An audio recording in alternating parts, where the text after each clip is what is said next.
Hey, you, come here. You need to buy a 3DS, and I'm gonna tell you why.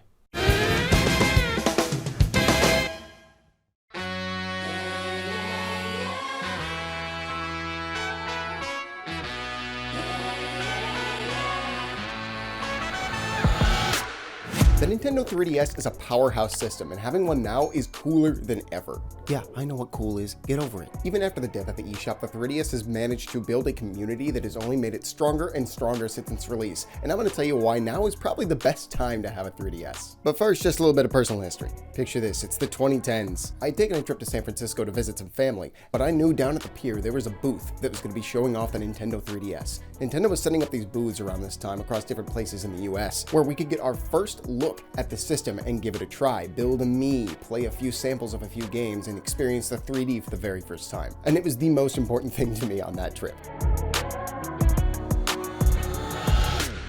I remember going down there and having a chance to use it and being mind blown by the 3D effect. All I think I did was build a Mii. I didn't really get a chance to play any other demos, but it didn't matter. The Mii was there. I had the depth. I could see it. It was like it was, you know, it was like that. It was reaching out to me. It was cool. When I got home from that trip, it was actually the day before the system launched. So I got up first thing the next day, early morning, and I picked up my blue Nintendo 3DS. I wish I could show it to you now, but I haven't had that system in a while. But it didn't matter. I went home that day. I was so excited. But funny enough, I didn't actually play almost any games on it my first day. I spent a lot of time with features just like experiencing the 3D. The first thing I did, obviously, was build a Mii, because that's just fun to do. And, you know, one little dude that looks like me. And then the next thing I did was Face Raiders. I feel like we don't talk about this enough. It is the cutest little pre-installed game on the 3DS where it scans your face and you just kind of, use the camera to look around, shooting other little dudes. And it's all done in like pretty decent 3D. Where now it definitely runs at like a crappy frame rate, and it's kind of hard to look at sometimes. Back then, it was crazy that you could do this. Not only was it scanning your face in, but you could see your room in 3D while you're looking around with the camera and shooting stuff, or scanning in other faces if you want to. It felt so interactive. This is some of the most connected I had ever felt with a Nintendo platform, because it wasn't just on the console anymore. It was here, it was in my home, it was my face, it was my room, and not only that, it was all in 3D. And then there's the camera feature, being able to take pictures, which I wish I had any of my old pictures. My old 3DS had a billion pictures on it. It was my camera. It's what I used as my camera when I went on trips, when I visited friends, when we would all get together to celebrate things like E3. We all took pictures on our 3DS. I wish I had any of that stuff. It also had the ability to film video, which is pretty neat. This is a video shot on my 3DS. I initially considered filming the whole video this way for fun, but ouch. It's some crunchy stuff. All right, let's get back to HD. The early hype for the 3DS was incredible, at least in my inner circle. All of my friends were talking about it.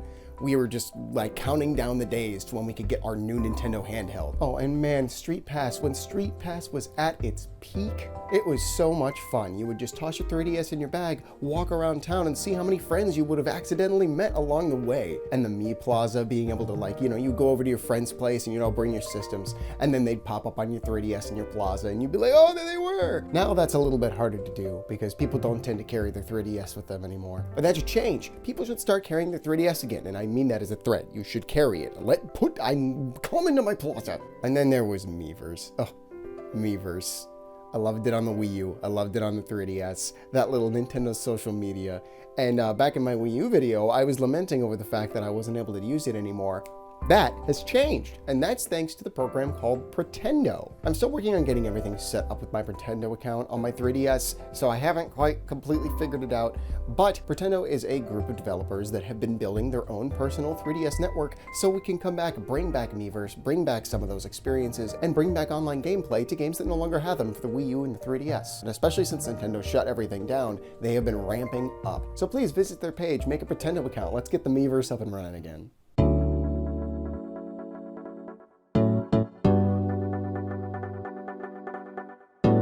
I eventually ended up selling my original 3DS to an acquaintance of mine because I just wasn't using it.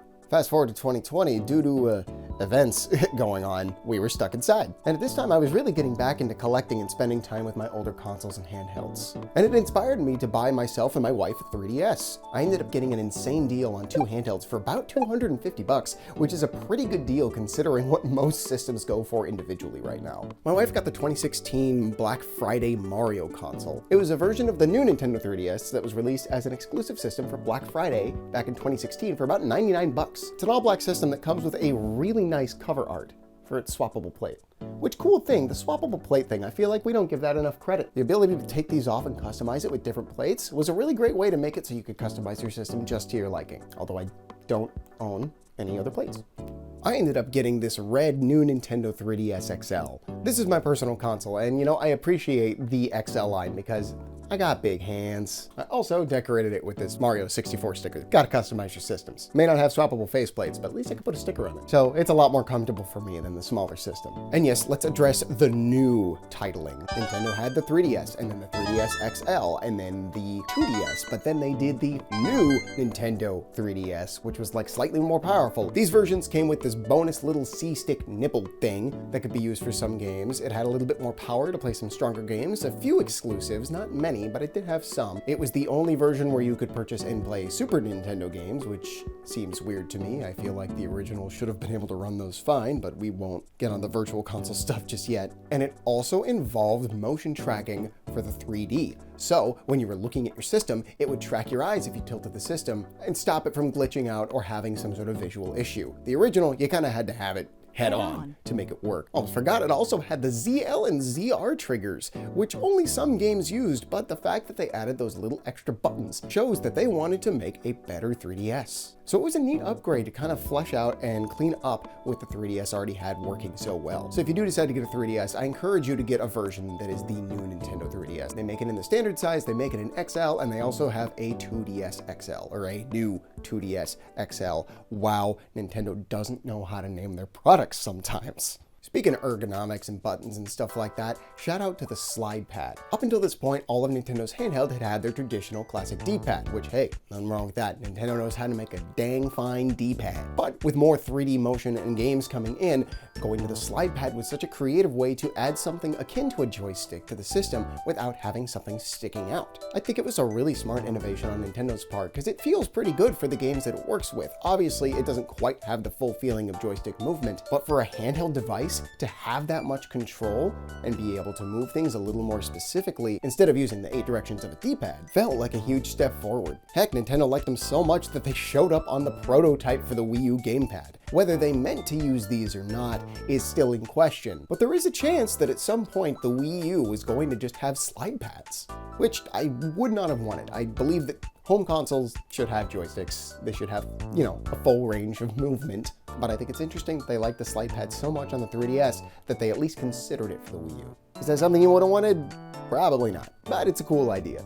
I give a lot of credence to the 3DS because it was Nintendo's final handheld. And yes, the Switch can be done handheld, and technically the Switch Lite is exclusively a handheld. But I say that in the sense of this is the last console that was purely made with the concept of being a handheld, with its own development team, its own games, making separate titles for it, before they fully pivoted to the Switch. And the Switch took over. They talked about supporting the 3DS in the first year or so of the Switch, but realistically, we all knew they were going to move on in time. And it makes sense. Being able to have all your developers under one house, developing for one system, that makes it much easier. So whether you have a Switch, an OLED, a Lite, all those games can be played across all those systems. They've always had a lockdown on the handheld market, and they found a way to merge all of that intelligence and creativity into their home console market. But you know, there's something to be said about portability. Because yeah, I can bring my Switch OLED wherever I want, and I can play whatever I want. But the 3DS is pretty small. It's a console you could just throw in your pocket. I wouldn't throw a Switch in my pocket. Heck, I wouldn't even throw a Switch Lite in my pocket. But the 3DS, you just close that down, screen's protected, simple as that, slide it in your pocket, slide it in your bag, you're ready to go. And the system is still a powerhouse today, especially now that I've modded both of my consoles. Now enough about the power and the history and the things like that. Let's get straight to the fun stuff, the games.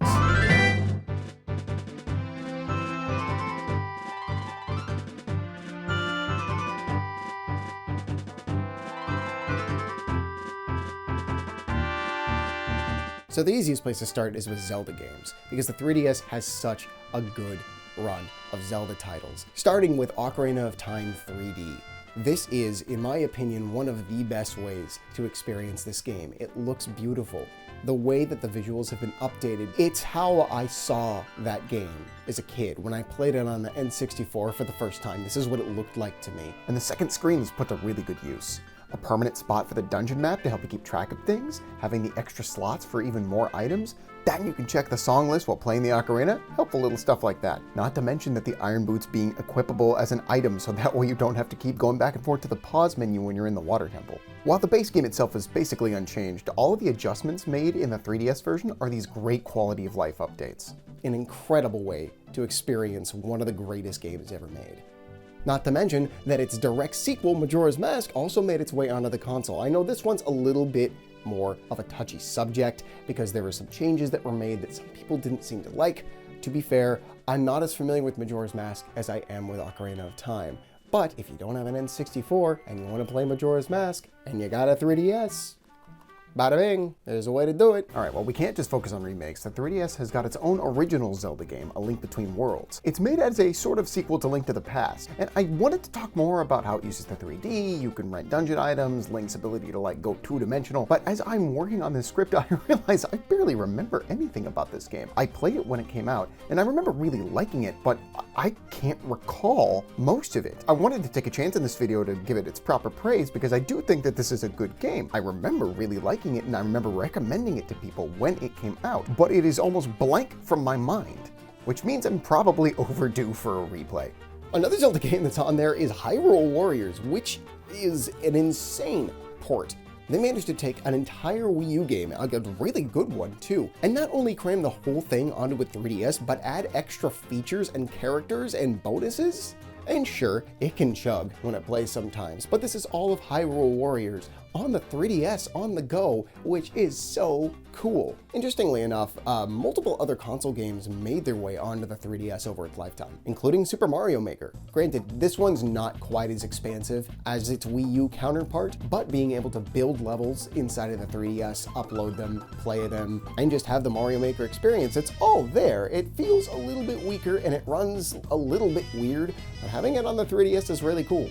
There's also a port of the Wii game, Donkey Kong Country Returns, with of course the added 3D effect as well as some bonus levels. See, who needs a copy of Country Returns on the Switch when you can play it on the 3DS? I do. It's me. I need it. Speaking of that, now we've had a Wii U game on here. We have had a Wii game. Let's go back one more generation to the GameCube, because the 3DS also had a remake of the first Luigi's Mansion.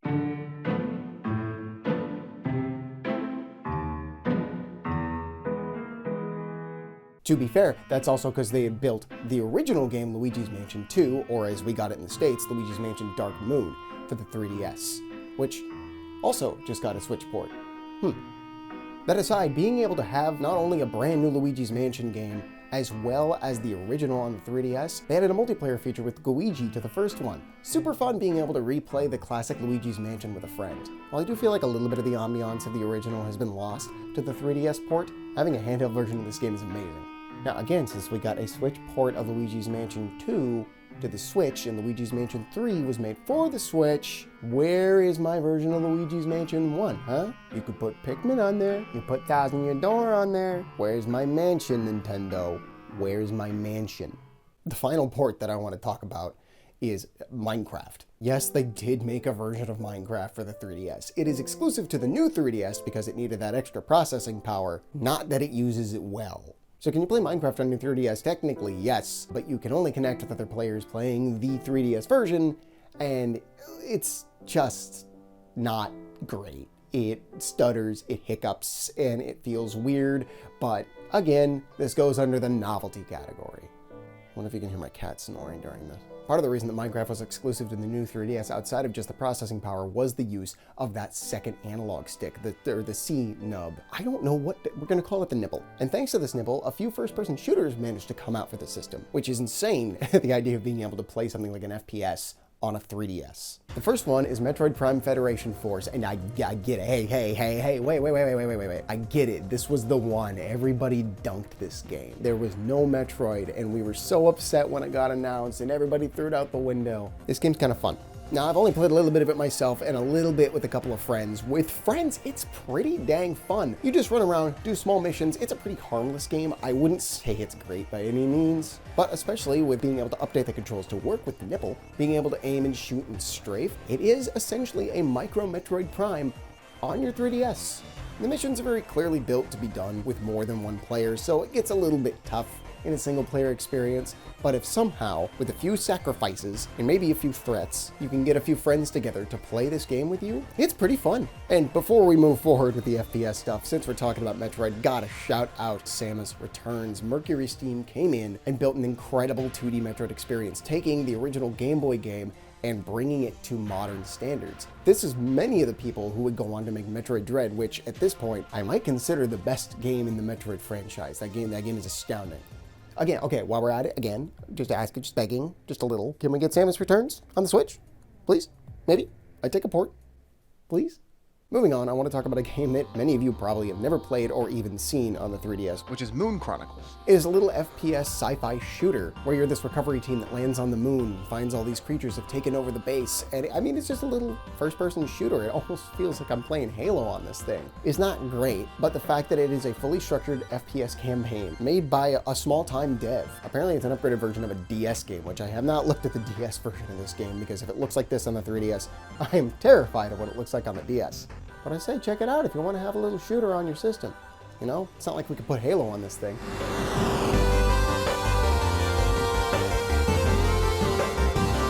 I stand corrected. What we have here is a fan-made project called Halo Revamped. This is something I put on after I modded my 3DS because I'm also a massive Halo fan. It is built in the Quake engine, and it has a firefight mode as well as a multiplayer versus mode. And I've jumped in a little bit. You play as a Spartan, you can pick up different weapons from the Halo franchise and just fight off a bunch of grunts and elites and stuff like that. It's not much, but it's cool. And what's crazy, and I wish I had gotten footage of this, I tried, believe me, was during one of my matches, another player ended up joining on the server, and I was fighting against them and with them in a firefight mode. So somebody out there was playing Halo Revamped at the same time as me. And I played Halo online on my 3DS. To whoever you were, thanks for finishing the fight with me. All right, enough of this bootleg shooters. We're going right back to it. We're going right back to Metroid with Prime Hunters. Oh, for the DS you said. Yeah, no, of course, yeah, no, I get it. But hey, here's the thing about modding a 3DS, is you can use something called the Twilight menu, which allows you to not only just put any of your DS games on your console and play them natively there, but you can also put in different patches to adjust your gameplay. I put one on for Prime Hunters that not only makes it widescreen, but also allows me to use the 3DS nipple to play it like a standard dual-stick first-person shooter, which is such a fun experience. Normally this game is controlled with the touchscreen if you want to aim, and I don't want to do that. So being able to use the other stick, it's a little cumbersome sometimes, but I've been playing through it and honestly having a really great time. Now, if only I had someone who would want to play versus with me, except for some Prime Hunters. And there are multiple games that you can mod things for. For example, Super Mario 64 DS. Yes, I could just take my cartridge that I have, plop it in my 3DS and play it that way. However, with the right adjustments on Twilight menu, not only again can you make it widescreen, but you can make it so it reads the full 360-degree motion that normally would be safe for the touchscreen controls onto the slide pad, giving you actual analog control in Mario 64 DS. It even makes the little nipple work as a camera. Of course, if you're a Mario 64 purist and you do not want to be playing the DS version because I don't want any of that newfangled hooey, there is a native port of Mario 64 on the 3DS. I ended up opting for the Render 96 version, which you can sit there and play through the entirety of Mario 64 natively on your 3DS. And it handles great. The frame rate is smooth, the gameplay is tight, and it's honestly a great way to experience the game. Not that I don't have enough ways to do that anyways. Speaking of good old Mario, let's jump back to some genuine 3DS games with Super Mario 3D Land.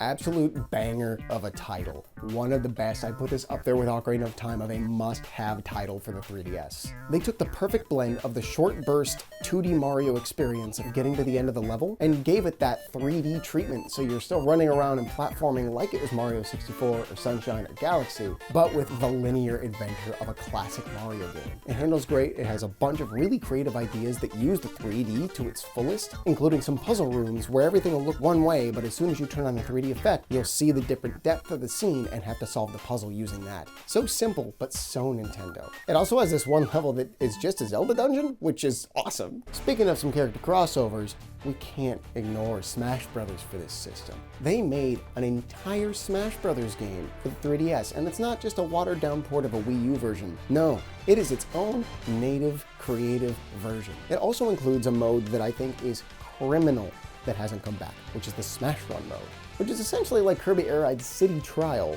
but in Smash Brothers, of running around, power up your fighter, and do a challenge at the end.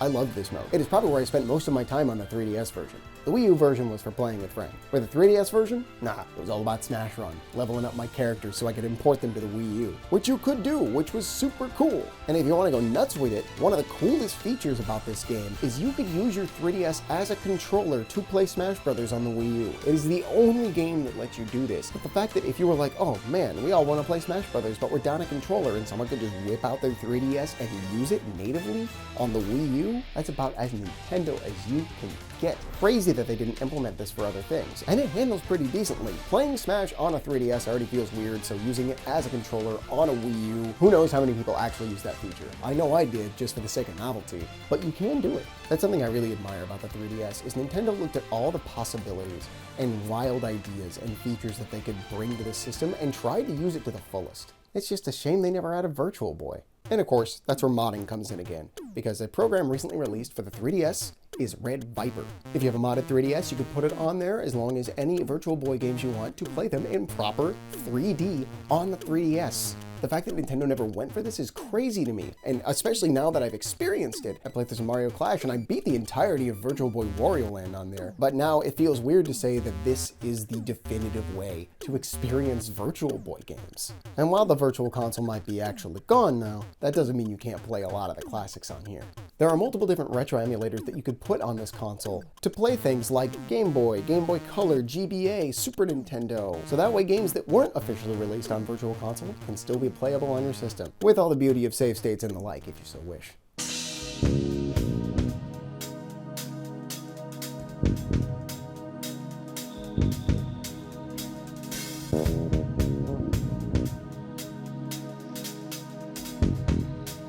It's impressive what this console could do, even now. And of course with the Switch, the era of the pure handheld is over. And that's okay. It gives Nintendo time to focus on more specific games and structure things that can have more developers and more patience and more practice. And if we consider this the last proper Nintendo handheld, the 3DS is the best way they could have gone out, on the highest of notes. It is such an insane amount of unique games. And with the right setup, it is one of the best ways to experience the complete line of Nintendo handheld games. And the modding scene only grows bigger and better. And heck, even without modding, this system is still incredible. Either way, I think it's worth your time. If you find one for a good deal, please do yourself a favor and pick it up. Whether it's a classic, whether it's a new, whether it's a 2D or a 3D, there's a 3DS for everyone. Actually, it's because I want more people to Street Pass. That's the point here. I'm trying to, I want that little green light to go off. That's what it gives me dopamine.